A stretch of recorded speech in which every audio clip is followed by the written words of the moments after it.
মেনে মরার পরেই কে ভালোবাসে আমাদেরকে? আল্লাহ ছাড়া আসলে ভালোটা বাসেই বাকে। আমাদেরকে সবচেয়ে ভালোবাসেন আমাদের রব আল্লাহ। সত্যিকারের ভালোবাসার ডেফিনেশনটা হচ্ছে যে আপনি নিঃস্বার্থভাবে কাউকে ভালোবাসেন। আমাদের আশপাশে যারা আছে, যারা হালাল, ইভেন হালাল, আমার মা, আমার বোন, আমার বাবা, আমার স্ত্রী, আমার ছেলে, আমার মেয়ে, এদেরও যদি কখনো স্বার্থে আঘাত পড়ে, দেখবেন সেও আপনার পাশ থেকে সরে যাচ্ছে। এমন হয়নি কখনো? আপনার বন্ধু, আপনার ব্যবসার পার্টনার, আপনার বস, আপনার কলিগ, ওদের স্বার্থে আঘাত হলে ওরাও সরে যাচ্ছে পাশ থেকে। জিগরি দোষ সরে গেল পাশ থেকে, হয় না এমন? ভালোবাসা দুই প্রকার। বলেন কয় প্রকার? আমার সাথে বলেন, এখানে শেষ করে দিব 10টা মিনিট। ভালোবাসা কয় প্রকার?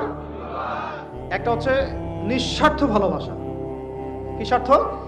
কোনো স্বার্থ নাই, নিঃস্বার্থভাবে ভালোবাসা।